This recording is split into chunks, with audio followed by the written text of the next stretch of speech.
Hey guys, আপনারা কি প্রতিদিন একই রকমের ম্যাগি খেতে খেতে বোরিং হয়ে গিয়েছেন? তাহলে আজকের রেসিপিটা আপনার জন্য। প্রথমেই চুলায় পানি ফুটতে দিয়েছি। পানিটা যখন ফুটে এসেছে এর ভিতর দিয়ে দিচ্ছি 1 প্যাকেট ম্যাগি। ম্যাগিটা বেশি সিদ্ধ করবে না, না হয়তো বা পরে খেতে এটা পানসে পানসে লাগতে পারে। তারপর আমি ছাঁকনি দিয়ে এটাকে ছেঁকে ঠান্ডা পানি দিয়ে ভালো মতো ধুয়ে নিচ্ছি, যাতে পরবর্তীতে এটা এটার সাথে একটা লেগে না যায়। কল ছেড়ে নর্মাল পানি দিয়ে এটাকে একটু ধুয়ে তারপর সাইডে রেখে দিচ্ছি পানিটা ঝরার জন্য। অন্যদিকে আমি রসুন ছিলে নিচ্ছি। এখানে 3 কোয়া রসুন নিয়েছি। এটাকে খোসা ছাড়িয়ে ভালো মতো কুচি কুচি করে কিমা করে নিচ্ছি। 2টা কাঁচামরিচ কুচি করে নিচ্ছি। আপনারা যদি ঝাল বেশি খান বাড়িয়ে বা কমিয়ে নিতে পারেন, এটা যার যার স্বাদ মতো। তারপর কিছু পরিমাণ ধনিয়া পাতা কুচি করে নিচ্ছি।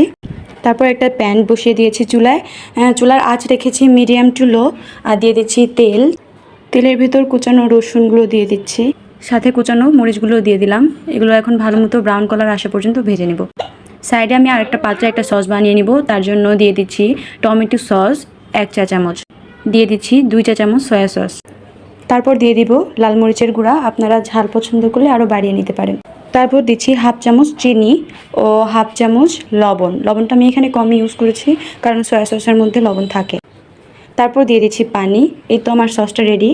ওইদিকে রসুনগুলো ব্রাউন কালার হয়ে এসেছে। তারপর এর ভিতর দিয়ে দিচ্ছি বানিয়ে রাখা সস। এখন কিছুক্ষণের জন্য সবগুলো উপকরণ ভালো মতো নেড়ে চেড়ে কষিয়ে নিব। তারপর এখানে দিয়ে দিচ্ছি নুডলস। সিদ্ধ করে রাখা নুডলসগুলো দিয়ে উল্টে পাল্টে সব সস ও মশলার সাথে মিশিয়ে নিব। নুডলসের প্যাকেটে যে মশলাটি থাকে সেই মশলাটি আমি দিয়ে দিচ্ছি নুডলসের ভেতরে। তারপর আবারও আমি ভালো মতো নাড়াচাড়া করে নুডলসটি আরও কিছুক্ষণের জন্য কষিয়ে নিব। নুডলস থেকে যখন তেলটা ভেসে আসবে এ পর্যায়ে আমি দিয়ে দিচ্ছি ধনিয়া পাতা আর কিছুটা সাদা তিল। এই তো নুডলসের সিম্পল একটি নাস্তা রেসিপি আপনার সাথে শেয়ার করলাম। বানিয়ে অবশ্যই খাবেন আর আমাকে জানাবেন কেমন লেগেছে আপনার কাছে।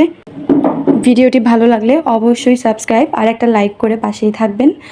আজকের মতো এই পর্যন্তই। দেখা হবে নতুন কোনো ভিডিওতে বা নতুন কোনো রেসিপিতে। ততক্ষণ সবাই ভালো থাকবেন, সুস্থ থাকবেন। আজকের মতো আল্লাহ হাফেজ।